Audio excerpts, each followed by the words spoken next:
너희는 내 목소리를 들으라. 그리하면 나는 너희 하나님이 되겠고 너희는 내 백성이 되리라. 너희는 나의 명한 모든 길로 행하라. 그리하면 복을 받으리라. 하나님께서 우리의 하나님 아버지 되셔서 선한 길로, 구원의 길로, 생명의 길로 저희들을 인도하여 주신 아버지 하나님, 감사와 영광을 올립니다.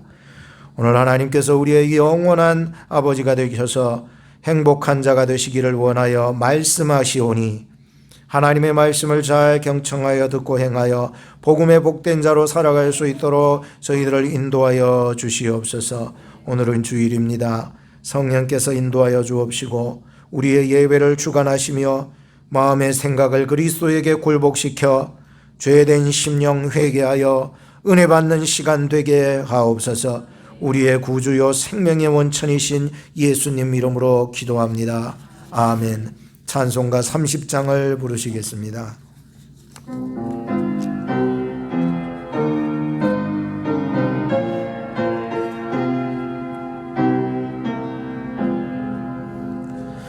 여호와 하나님 하늘에 계시니 온천한 민주 앞에 찬송하네. 이 천지 만물도 주 앞에 엎드려 그 거룩하신 이름을 늘 높이네. 주 언약하신 것 끝까지 지키니 저 하늘나라 향하여 곡하리라.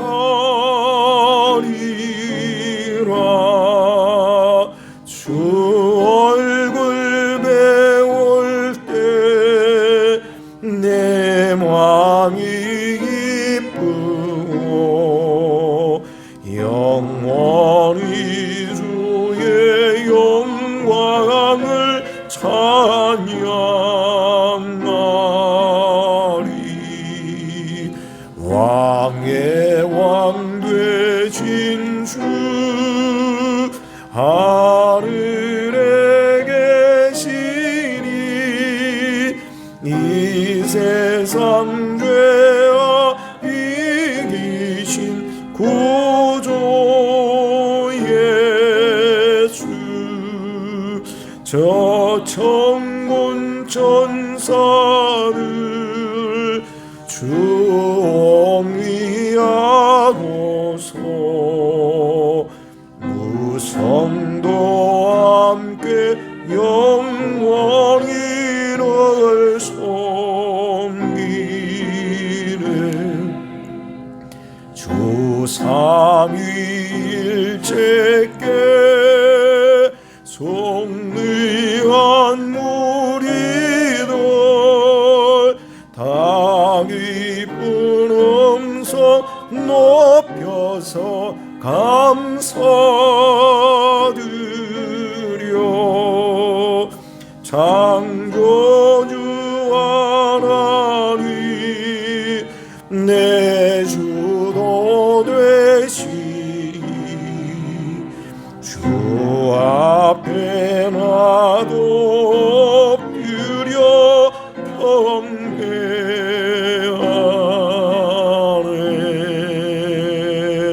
아멘. 교동문 30번을 교독하시겠습니다. 여호와여, 주께서 나를 감찰하시고 아셨나이다.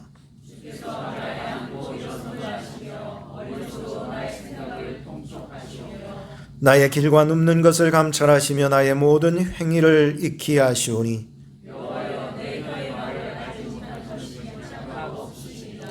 내가 주의 신을 떠나 어디로 가며 주의 앞에서 어디로 피하리이까?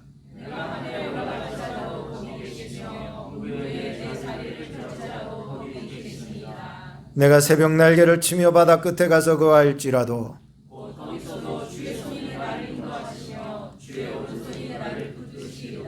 하나님이여 나를 살피사 내 마음을 아시며 나를 시험하사 내 뜻을 아옵소서.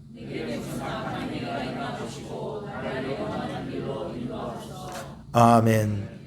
우리 다 같이 사도신경으로 우리의 신앙을 고백하겠습니다. 전능하사 천지를 만드신 하나님 아버지를 내가 믿사오며 그 외아들 우리 주 예수 그리스도를 믿사오니 이는 성령으로 잉태하사 동정녀 마리아에게 나시고 본디오 빌라도에게 고난을 받으사 십자가에 못 박혀 죽으시고 장사한 지 사흘 만에 죽은 자 가운데서 다시 살아나시며 하늘에 오르사 전능하신 하나님 우편에 앉아 계시다가 저리로서 산자와 죽은 자를 심판하러 오시리라. 성령을 믿사오며 거룩한 공예와 성도가 서로 교통하는 것과 죄를 사하여 주시는 것과 몸이 다시 사는 것과 영원히 사는 것을 믿사옵나이다. 아멘.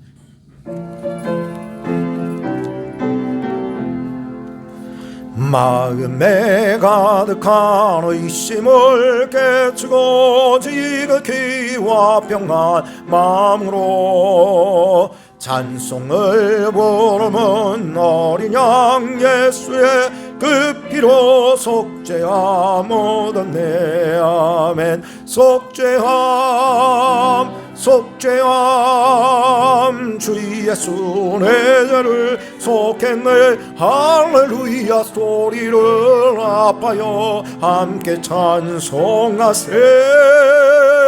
그 피로 속죄함 얻었네. 금이나 은같이 없어질 몸으로 속죄함 받은 것 아니요. 거룩한 하나님 어린 양 예수의 그 피로 속죄함 얻었네. 아멘. 속죄함 속죄함 주 예수 내 죄를 속했네. 할렐루야 소리를 아파요 함께 찬송하세.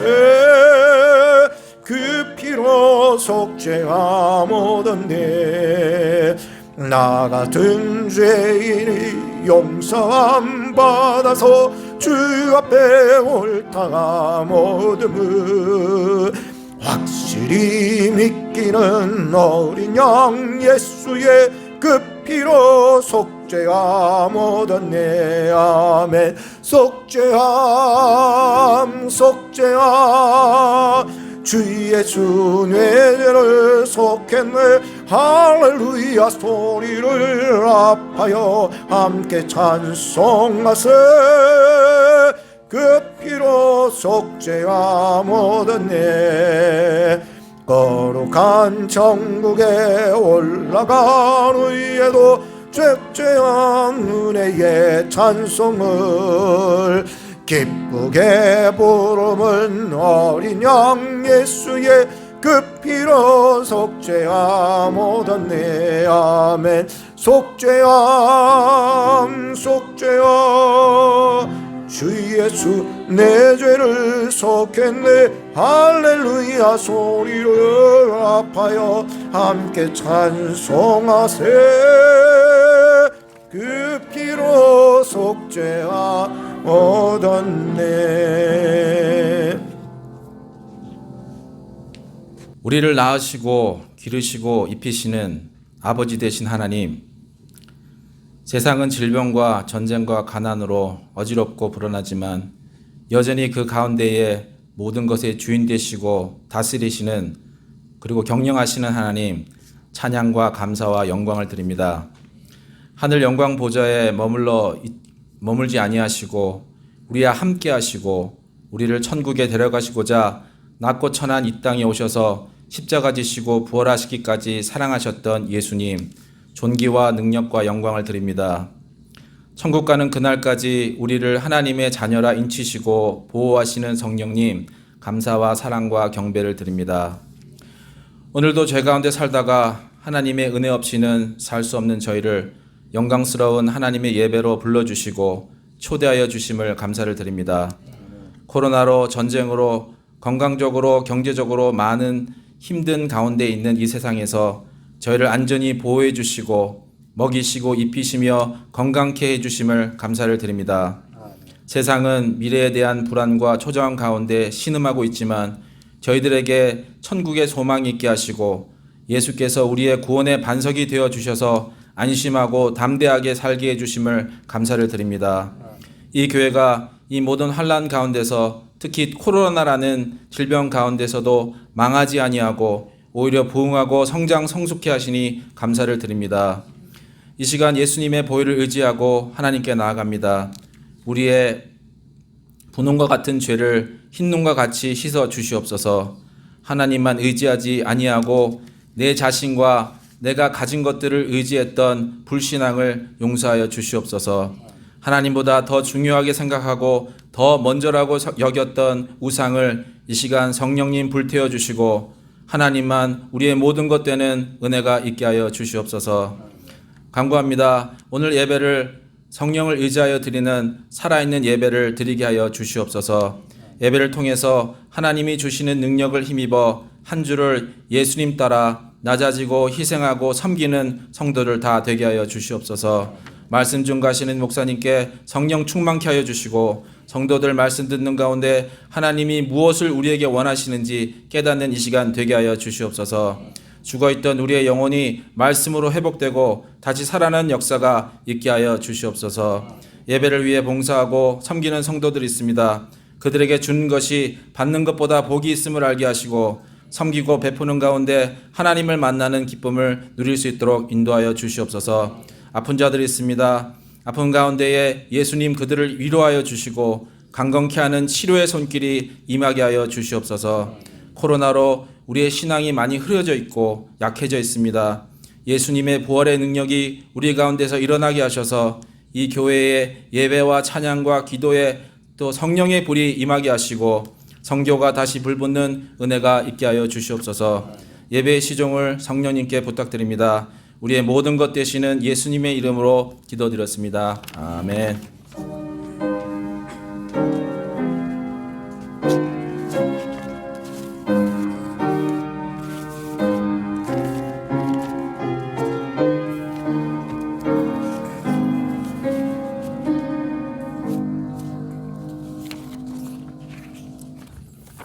로마서 1장 1절에서 7절입니다.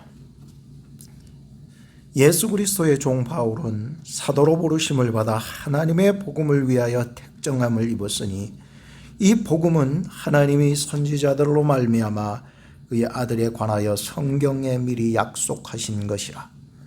이 아들로 말하면 육신으로는 다윗의 혈통에서 나셨고 성결의 영으로는 죽은 가운데서 부활하여 능력으로 하나님의 아들로 인정되셨으니 곧 우리 주 예수 그리스도시니라. 그로 말미암아 우리가 은혜와 사도의 직분을 받아 그 이름을 위하여 모든 이방인 중에서 믿어 순종케 하나니 너희도 그들 중에 있어 예수 그리스도의 것으로 부르심을 입은 자니라. 로마에 있어 하나님의 사랑하심을 입고 성도로 부르심을 입은 모든 자에게 하나님 우리 아버지와 주 예수 그리스도로 쫓아 은혜와 평강이 있기를 원하노라.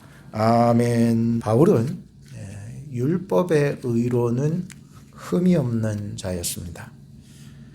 교회를 핍박하는 것을 사명으로 알고 살아왔었습니다. 그는 은혜가 아니라 행위를 자랑하며 살아왔고요. 믿음의 의가 아니라 율법의 의로 구원을 받는 줄 알면서 열심으로 그렇게 교회 핍박하면서 살아왔습니다. 제가 지금 어떤 한 비유를 들을 것입니다. 성경에 나오는 비유입니다. 이 비유로 오늘 나오는 바울과의 어떤 비슷하면서 또 다른 측면들을 발견해 나가고 그러면서 또 우리가 바울이 얘기하고자 하는 그 복음에 대한 그 진수를 오늘 좀 같이 한번 깨달았으면 좋겠습니다. 어떤 부자 청년 율법사가 있었는데 예수님께 나와서 자신의 의를 자랑하면서 예수님을 시험했습니다. 그때 예수님은 십계명을 다 지키라고 했더니 자기는 다 지켰으니 내가 뭘 더 지켜야만 영생을 얻습니까? 라고 했습니다. 예수님은 말씀하시기를 너의 가진 재물을 다 가난한 자들에게 나누어 주고, 이렇게 나누어 준다는 말이 참 귀하게 와닿았습니다. 그리고 나를 따르라는 말도 가슴에 박히기 시작했습니다. 예수님께서는 이 율법으로 말미암아 구원 얻고 영생을 얻을 수 있다라고 생각하는 율법주의자 부자 청년에게 이렇게 자기의 가진 것들을 다 나눠주고 너는 나를 따르라고 하시는 말씀을 해주셨습니다. 그런데 이 부자 율법주의자 청년은 자기가 가진 그 재물 때문에 근심하면서 집으로 돌아가 버리고 말았다는 것입니다. 참 이 이야기의 비유를 보면서 아무리 율법대로 산다고 해도 돈 앞에 정말로 영생을 포기할 수밖에 없었던 율법주의자였구나 라고 생각했습니다. 그 돈이 그만큼 아무리 율법주의로 산다라고 해도 돈 앞에 무너지는 것을 보게 됐습니다. 오늘도 우리가 나는 참 그리스도인이라고 자부하면서 나는 구원받았다라고 얘기하면서 돈 앞에 무너지는 사람들이 얼마나 많은지 모릅니다. 예수님께서는 이런 말씀을 하셨습니다. 부자가 천국 가는 것은 마치 낙타가 바늘기로 들어가는 것보다도 더 어려우니라. 제자들이 물었습니다. 그러면은 누가 천국에 갈 수 있겠습니까? 그만큼 어렵다라고 하는 것입니다. 그렇게 지키는 게 어렵습니다, 사실은. 근데 예수님은 이렇게 말씀하셨습니다. 사람으로서는 할 수 없고 하나님으로서는 할 수 있느니라. 여러분들 돈을 초월한다라고 하는 것은 미국의 이 자본주의 세계 나라 속에서 살아가면서 여러분들 그걸 초월하고 이겨나간다라고 하는 것은 쉬운 일이 아닙니다. 특별히 미국에서 말이죠. 미국에서 한다고 그래서 미국의 모든 문화와 어떤 사상과 모든 경제관을 가지고 살아가라고 하는 것은 성경적이지 않습니다. 성경이 무엇을 말하느냐에 살아가야 성경적이고 복음적인 거지. 미국에 와서 미국대로 산다고 해서 그것은 성경적이다, 복음적이다라고 말할 수 없기 때문인 것입니다. 어떤 사람이 밭에 감추인 보화를 발견하고 자기 모든 재산을 털어서 그 밭을 사버렸다는 비유가 있죠. 어떤 상인이 값진 진주를 하나 발견하고는 자기의 모든 재산을 다 팔아가지고는 그 값진 진주를 사버렸다는 얘기가 있죠. 진짜 값어치 있는 것을 발견하면요, 논밭전지 다 팔아서 사게 되거든요.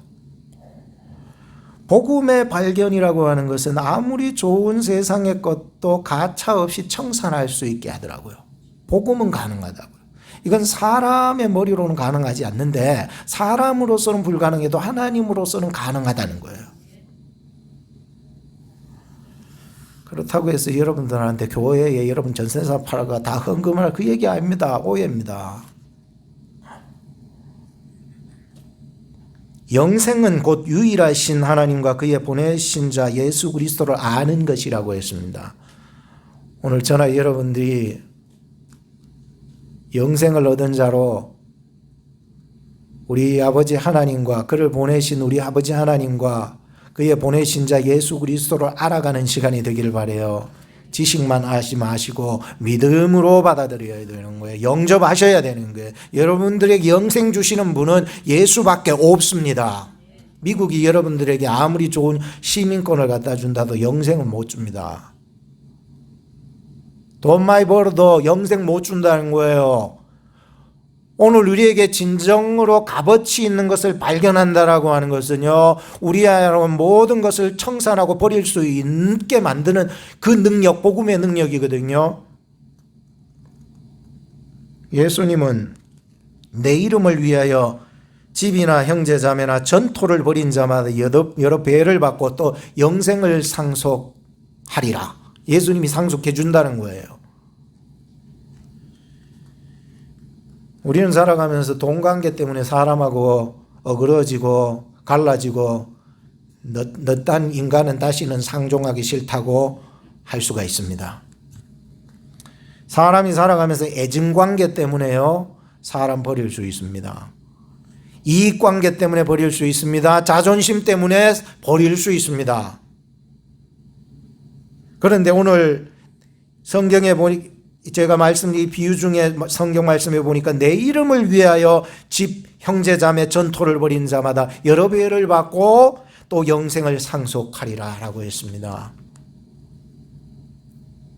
세상에 줄 수 없는 것이 있습니다. 그것은 예수 그리스도 안에서 주시는 영생이요, 구원이요, 천국입니다. 이 예수 이름 때문에 우리는 여기 앉아 있고 나 자신의 값어치가 올라간 거죠. 예수 이름 때문에 우리는 살게 되었고, 믿으십니까? 예수 이름 때문에 구원받았고, 믿으십니까? 예수 이름 때문에 지금 사람답게 사는 거예요. 예수 이름 때문에. 왜 이렇게 살기 힘들고 죽겠다, 뭐 이런 얘기가 아니라, 그런 생각이 자꾸 들면은 내가 예수 이름을 더욱 의지해야 되겠다는 생각을 가지고 그분을 붙잡아야 될 시간입니다. 왜냐하면 우리는 예수님 없이는 못 사는 사람이에요. 살아도 상한 게 아니거든요. 예수님은 그렇게 말씀하셨습니다. 먼저 된 자로서 나중되고 나중된 자로서 먼저 될 자가 많을 것이라. 좀 이치에 안 맞는 것 같아요. 보통 우리가 살아가면서의 계산은 먼저 된 자가 먼저 되고 나중된 자는 나중되어야 되는 게 세상의 이치가 맞잖아요. 그런데 하나님 나라의 이치는 그렇지 않다는 거예요. 예수님은 세상 서열을 말씀하고 있지 않았습니다. 먼저 된 자가 나중되고 나중된 자가 먼저 될 자가 많다고 이야기하고 있습니다. 그것은 우리로 하여금 하나님께서 겸허히 내려가서 예수님을 나의 구주로 영접하는 자를 얘기하고자 하는 것이었습니다. 누가 여러분들의 마음속에, 여러분들의 삶 속에 여러분들을 주관하고 계십니까? 아직까지 내가 주관하고 내가 주인이 되어 살아나간다면 그 사람은 하나님 나라의 서열에 있어서 맨 꼴찌가 될 것이요. 저나 여러분들은 저희의 모든 마음과 생각과 삶과 모든 것들이 하나님이 주관하시고 주인이 되셔야 합니다. 그런 사람은 이 땅에서 비록 가난하고 약하고 천대받고 손가락질 받을지라도 하나님 나라의 서열은 우선순위로 올려주신다는 거예요. 여러분들은 어떤 것을 원하십니까? 하나님 나라의 것을, 그 하나님 나라의 방식을, 하나님 나라의 서열을 믿으시고 그 믿음을 가지고 살아나갈 수 있었으면 좋겠습니다. 부자 청년은 율법주의자요, 또 아예 거의 뭐라고 말할까요? 극보수 정통 율법주의자, 이렇게 표현해도 됩니다. 그는 평생 재물 때문에 영생을 얻지 못하며 고민하다가 죽었을 것입니다.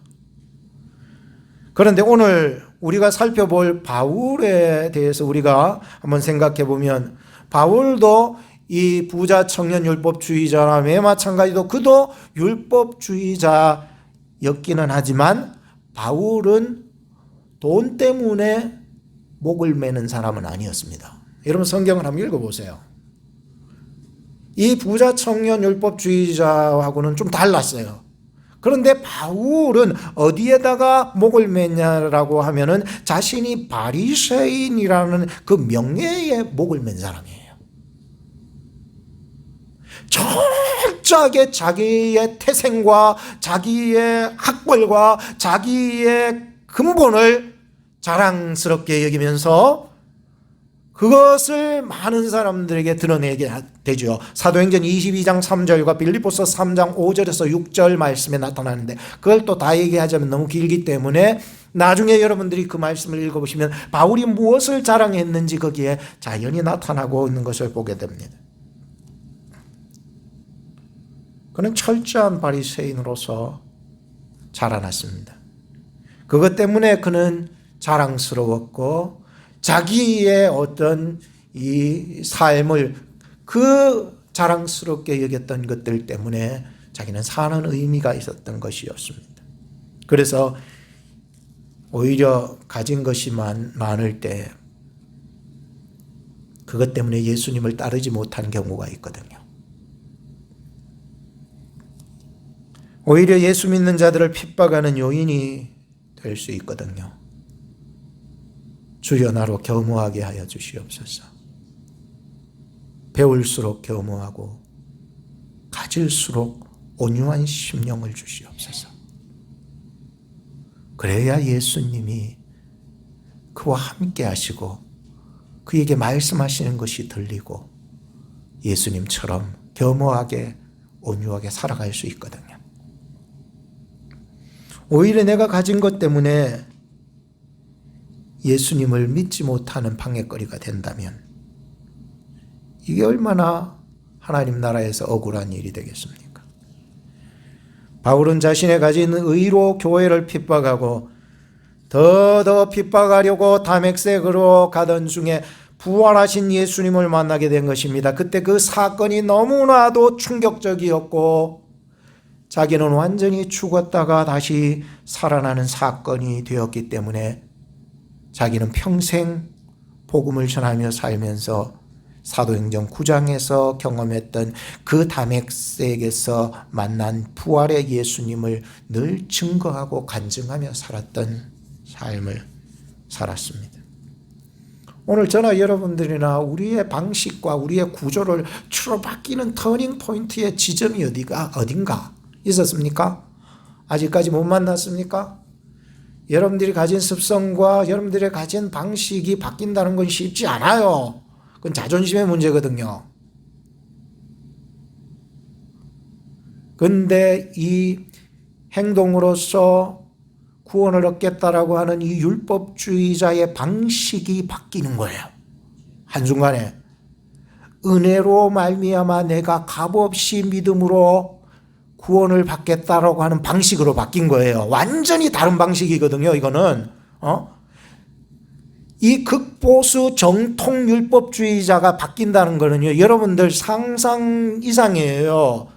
내 작은 습성 하나 바꾸는 것도 힘드는데 이가 가졌던 그 극보수 정통 유대주의 그런 모든 명예욕 이런 것들이요 주로 바뀌어서 모든 것을 배설물처럼 버려버릴 수 있다라고 하는 사람으로 바뀌고 오직 나는 은혜만 증거할 것이다, 십자가의 복음만 증거할 것이다 라고 하는 이 구조 자체가 방식이 바뀌는 거는요 하나님만이 하실 수 있었거든요.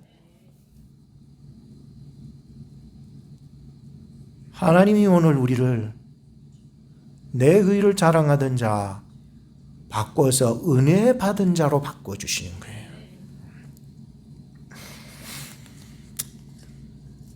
바울은 1차, 2차, 3차 전도 여행을 돌아다닙니다.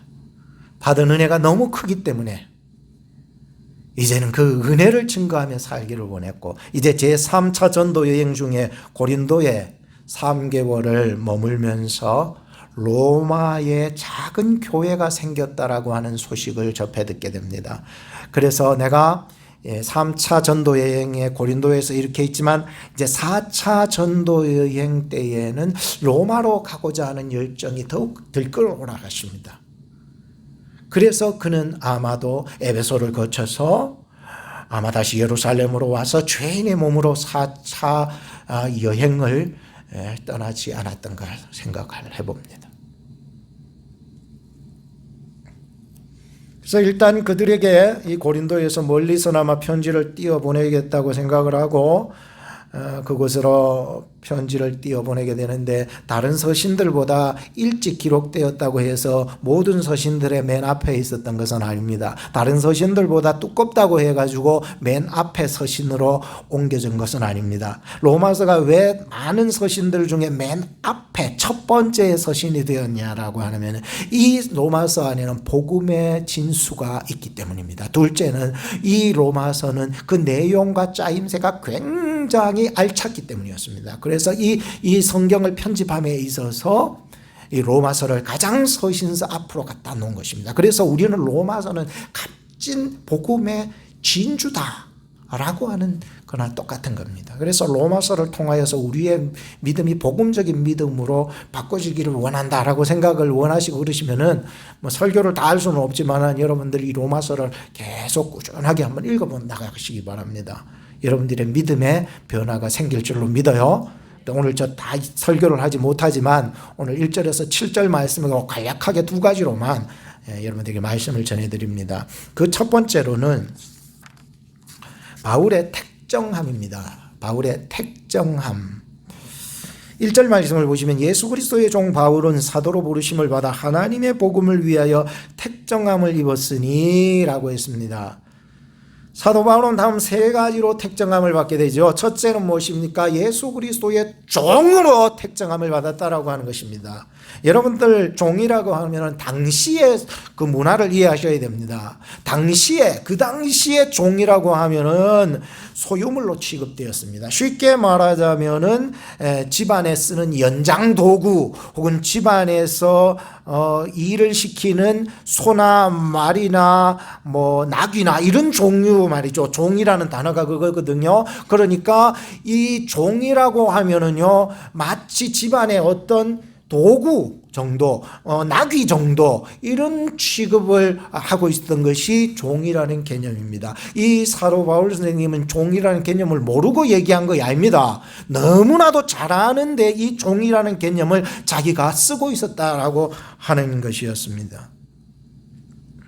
그는 유대교의 소속이었고 율법에 충성하며 가말리엘 밑에서 엄청난 학문을 배웠던 자부심을 가지고 로마 시민권까지 가진 것으로서 자부심 있게 살아가던 자였습니다. 그러나 그가 예수 그리스도를 구주로 영접하면서 그는 자신이 가진 그 열정이 예수 그리스도에게로 방향이 전환이 되면서부터 예수 그리스도의 종이 되기를 원했습니다. 이건 뭐 자기가 원한다기보다도 이건 하나님으로부터 주신 것입니다. 예수 그리스도가 자신의 주인이 되고 예수 그리스도께서 마음껏 쓰시기를 원하시고 예수 그리스도께서 기뻐하신다면 내 몸을 다 불살라도 좋습니다. 나는 당신의 도구입니다. 나는 당신의 말입니다. 나는 당신의 나귀입니다. 나를 써 주십시오. 마음껏 써 주십시오. 저는 죽도록 충성하겠습니다. 이게 종입니다. 저나 여러분들은 예전에는 사단의 종 노릇을 하면서 살았다 할지라도 이제는 예수 그리스도의 종이 되어서 살아가는 자가 되었습니다. 주님 나를 써 주십시오. 이게 복음적인 택정함이라니. 사도 바울 선생님은요, 사사로이 자기가 이 종이 된 것이 아닙니다. 자기 받은 구원이 너무나도 크기 때문에 주님 나는 종이 되겠습니다. 여러분들 교회에 오거나 그리스도인으로서의 삶을 세상 속에서 살아가면서 얼마나 높은 자리에 있기만을 좋아하겠습니까? 주님, 교회에서도 내 삶 속에서도 그리스도의 종으로 살아가게 해 주십시오. 두 번째는 바울의 택정함은 사도로 부르시려고 그를 택정하셨습니다. 사도라고 하면은 뭐 여러분들 생각해보면 뭐 특별하게 뭐 직분을 주고 영광스럽고 명예스러운 것이다. 사독하면은 우악하고 대단한 대단하다라고 하는 그런 단어로 생각하고 막 내가 이제 사도라는 계급장을 받았다라고 하는 그런 의미가 절대로 아닙니다. 사도의 원뜻을 들어가 보면은요, 아포스톨로스라고 하는데요. 아포 뭐뭐로부터, 스톨로 보내다. 그러니까 뭔 어떤 주체로부터 보내짐을 받는 것을 사도라고 얘기를 하거든요. 근데 뭘로부터 보냄을 받았다라고 할 때 이게 뭐 대단한 것이다라고 생각을 하면서 막 우쭐대고 그런 게 아닙니다. 물론 뭐 우리가 하나님 나라의 계급으로 따지자면은 정말로 우리가 이 사도라고 하는 보냄을 받은 이 직분을 감당한다는 것이 얼마나 귀한 직분이겠습니까마는. 사도행전 9장에 사도 바울은 자신의 열정이 교회를 핍박하는데 충성하고 있었지만 예수 그리스도를 만난 후에 그는 완전히 뒤바뀌어서 마치 그리스도께서 자기를 부르시는 사건이 되어버린 거예요. 우리 입장에서는 예수님을 만났다라고 하는 입장이겠지만은 예수님의 입장에서는 내가 너를 불렀다라고 하는 입장이 되어버린 거예요. 그러니 이게요, 얼마나 이 사도라고 하는 직분은요, 내가 무엇을 이루었기 때문에 사도가 아니라 그가 나를 불러서 세워주신 것이 사도거든요. 그러면 내 뜻대로 해야 돼요? 그 뜻대로 해야 돼요? 그 뜻대로 해야 되는 게 사도예요. 그런데 우리가 항상 나를 보면 내 뜻대로만 하려고 그래. 그 뜻대로 살아가야 되는 거예요. 가정에서도 살아가다 보면은 항상 다른 상대방 남편의 뜻대로 혹은 부인의 뜻대로 하기보다 전부 다 내 뜻대로만 하려고 하다 보면은 이게 어그러지는 거죠. 교회 안에서 신앙생활하면서 하나님의 뜻대로 그리스도의 뜻대로 살려고 하는 것을 배워야지요. 그래야 세상 살아나가면서 부인의 뜻도 좀 알아주지요. 남편의 뜻도 좀 알아주지요. 처음부터 끝까지 죽을 때까지 자기 뜻만 고집해서는 될 게 아니라는 거예요. 복음은 그렇지 않아요.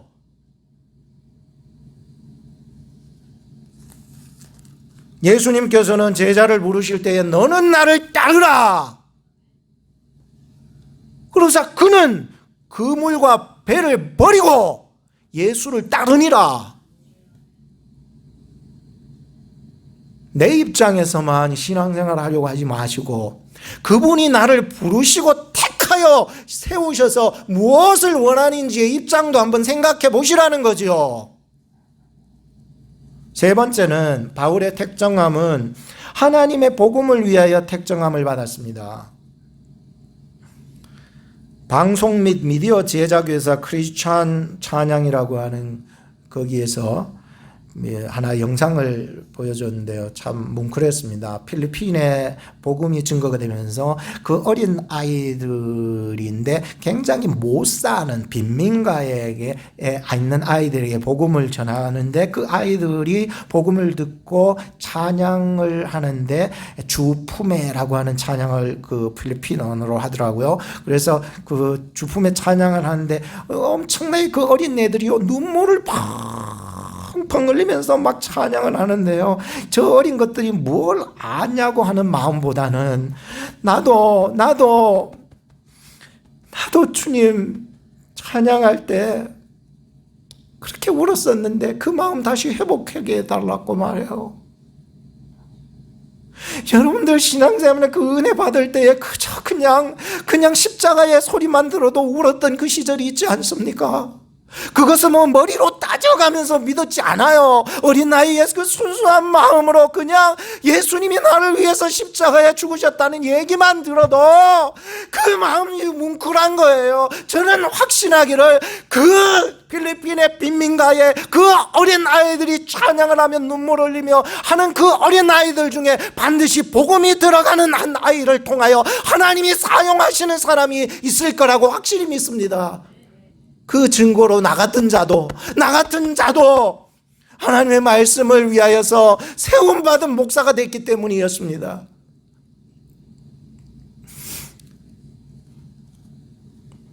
저나 여러분들이 어릴 적에는 교회 생활할 때 초코파이 준다고 캔디 준다고 너무 좋아가지고 교회 가가지고 그것만 바라보고 교회 나갔었잖아요.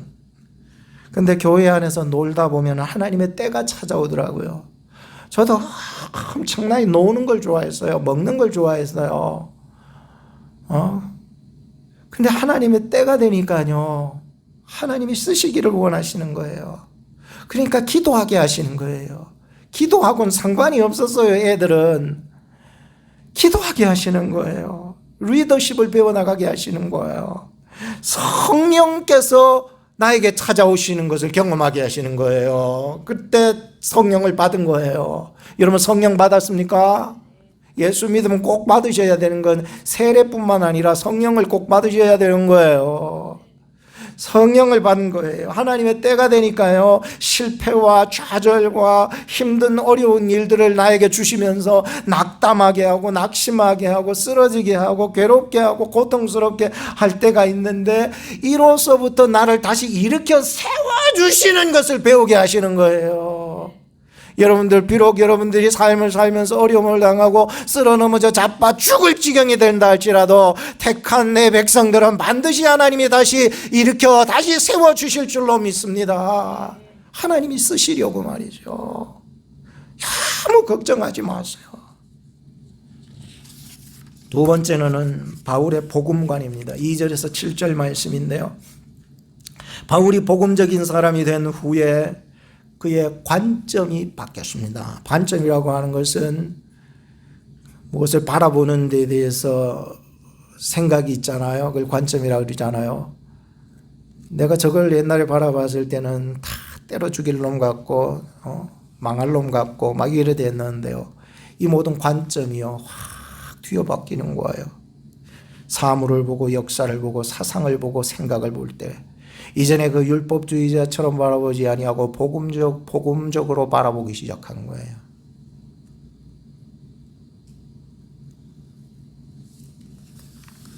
그래서 저는 이 말씀 중에서 바울이 정말로 택정함을 얻은 후에 그의 복음관이 어떻게 바뀌었는가를 확실히 보았습니다. 첫째는 그는 성경적이었습니다. 여러분이나 저나 복음적인 설교자, 복음적인 목사, 복음적인 성도들, 복음적인 여러분들의 인생이 되기를 원하신다면 성경적이어야 합니다. 성경 띄놓고 내가 뭘 하겠다라고 하는 것은 안 됩니다. 이 세상에서 하나님, 천국, 성경, 예수님, 이 진리 아닙니까?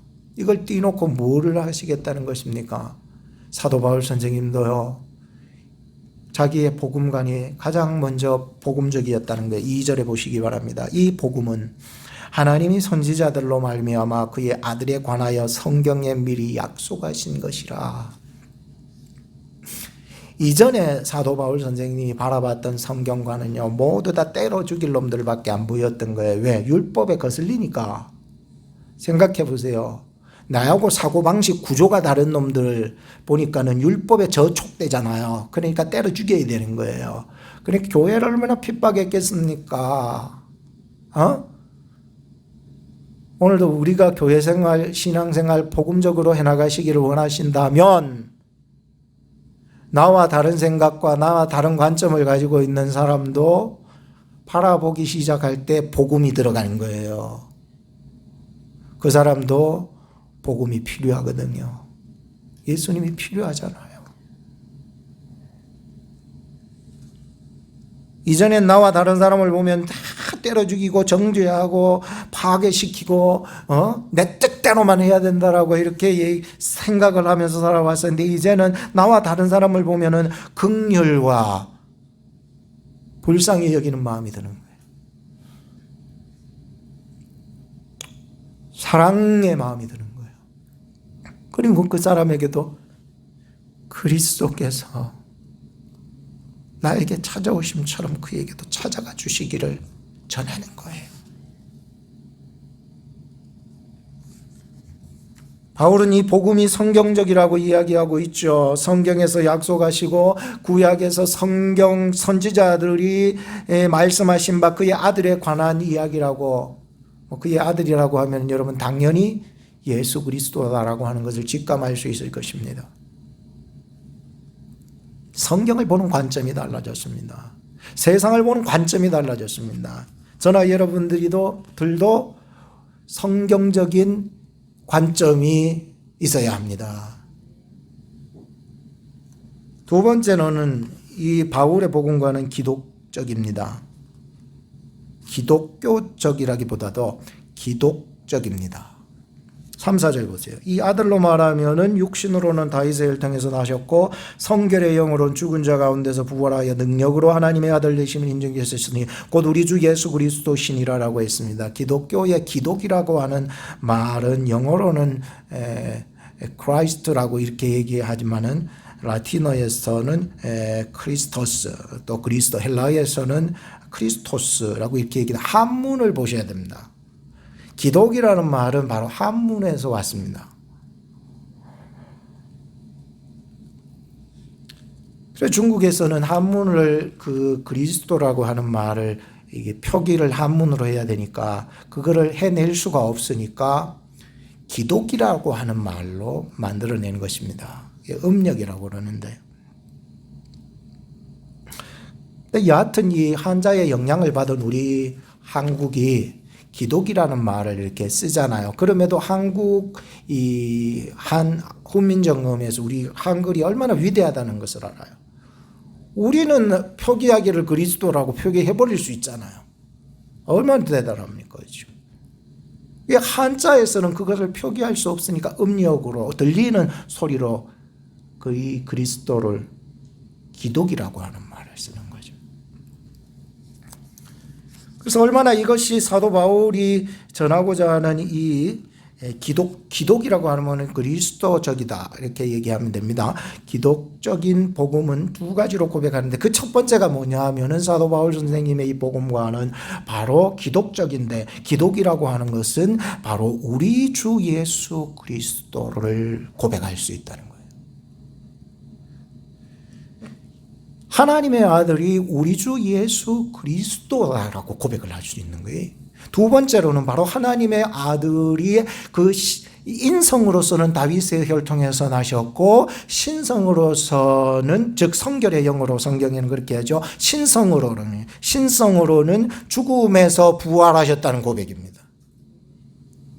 이 두 가지가 우리 주 예수 그리스도라는 고백과 하나님의 아들이, 그 다음에 또 하나는 그의 인성과 신성을 고백한다는 거예요. 이거는 여러분들 쉬운 게 아닙니다. 인간의 힘으로 안 됩니다. 예수 그리스도가 여러분들의 주님이십니까? 예수이십니까? 그리스도이십니까? 그것을 고백해내는 거예요. 예수님의 그 인성과 신성을 고백하는 거예요. 그것이 뭐가 중요합니까? 중요합니다. 인간이 되지 아니하시고는 우리를 구원하실 수 없었기 때문에 인간으로 오셔야 하셨고, 인간의 모습을 다 채우려 하셨고, 거기서부터 그는 죽음에서 부활하셔서 우리 모든 성도들의 부활의 첫 열매가 되셨기 때문입니다. 이 고백은요, 우리하고는 무관한 것이 아니라 우리의 신앙이 얼마나 복음적으로 바뀌어진 데 있어서 굉장히 중요한 요인이 되었기 때문입니다.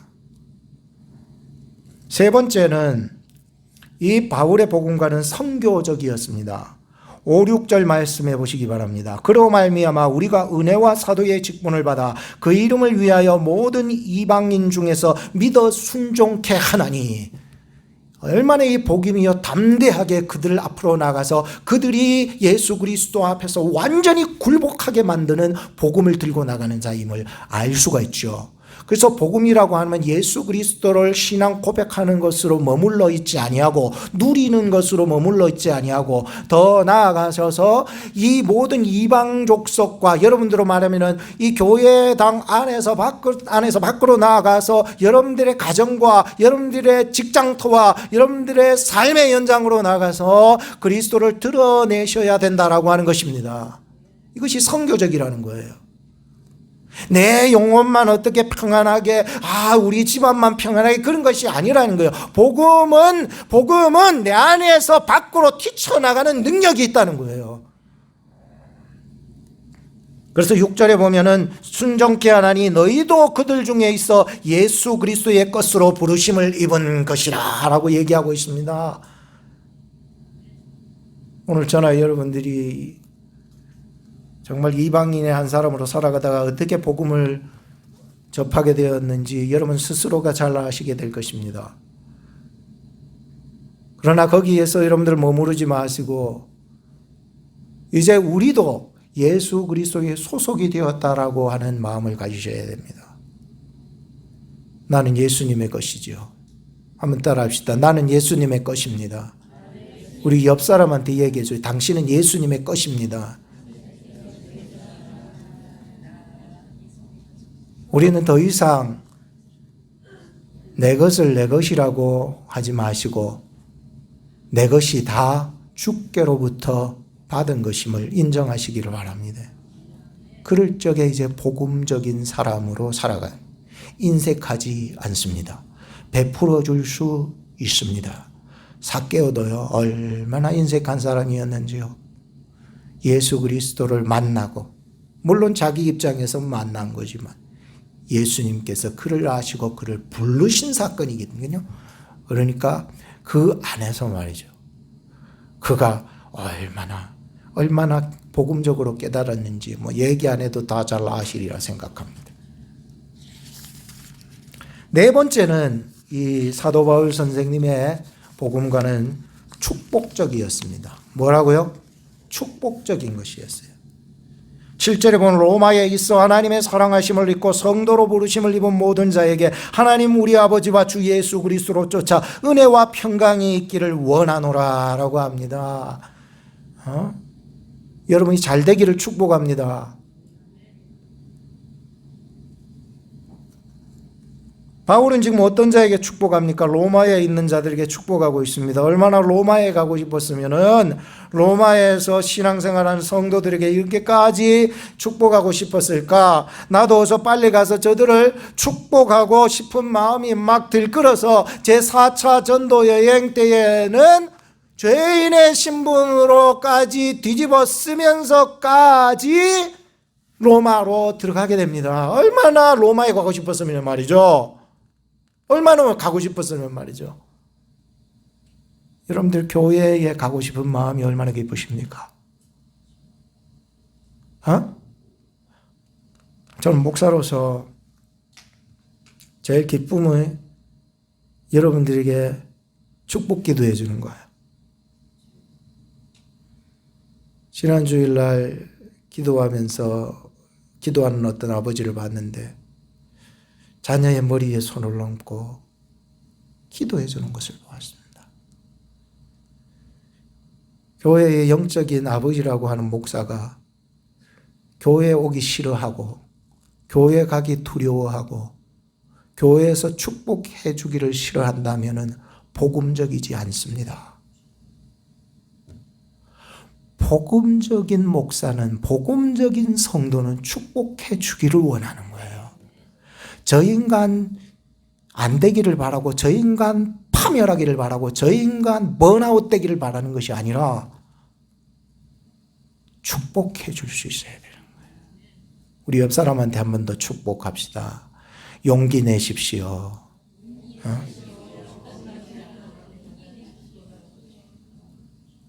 축복해 주는 거예요. 결론을 읽겠습니다. 사도 바울은 오늘 택정함을 입었는데 그것이 바로 복음적이었습니다. 또 사도 바울의 그 복음관이 얼마나 성경적이고 기독적이고 선교적이고 축복적이었는가를 우리는 들었습니다. 저나 여러분들이 우리의 의로 힘으로 의로워진 것 하나도 없습니다. 여러분들이 받은 직분도 성도라고 하는 고귀한 명칭도 주님이 여러분들을 택하여 부르시기 위해서 주신 것이지 내 노력으로 된 것이 아니에요. 그렇다고 해서 아무 노력도 하지 마라 그런 얘기가 아니라 주님이 나에게 주신 그 은혜가 고마워서 하는 감사가 되어야 되는 거죠. 기도하겠습니다. 하나님 아버지께 감사와 영광을 올립니다. 죽어마땅한 저희들을 살려주시고 값없이 우리를 구원하사 하나님의 자녀 천국 백성 영생 주셔서 살게 하셨사오니 무한한 감사와 모든 영광을 하나님께 올립니다. 오늘 바울의 택정함을 받은 것이 얼마나 예수 그리스도의 종으로 사도로 복음 전하는 자로 부르시기 위한 하나님의 택정함이셨던지, 저희들을 이곳에 부르셔서 우리 주 예수 그리스도 안에서 말씀과 성령으로 세워 가시는 복음적인 교회가 될 수 있도록, 우리 오클라호마 한인 중앙 장로교회가 될 수 있도록 복 내려 주시옵소서. 말씀 중심, 그리스도 중심, 선교 중심, 축복해 주는 중심의 교회가 되도록 인도하여 주옵소서. 예수님 이름으로 기도합니다. 아멘.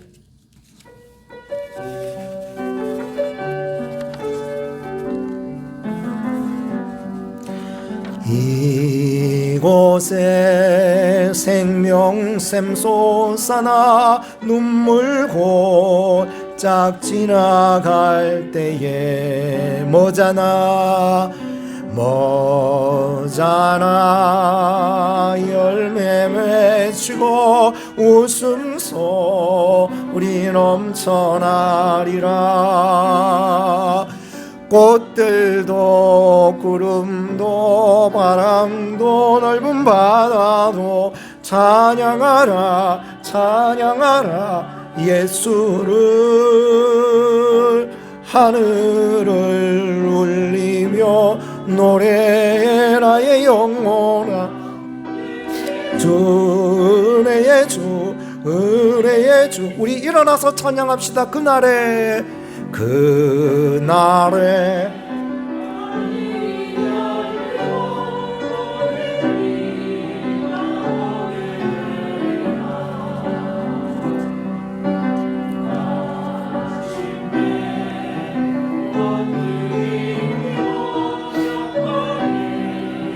주가 오시리라. 꽃들도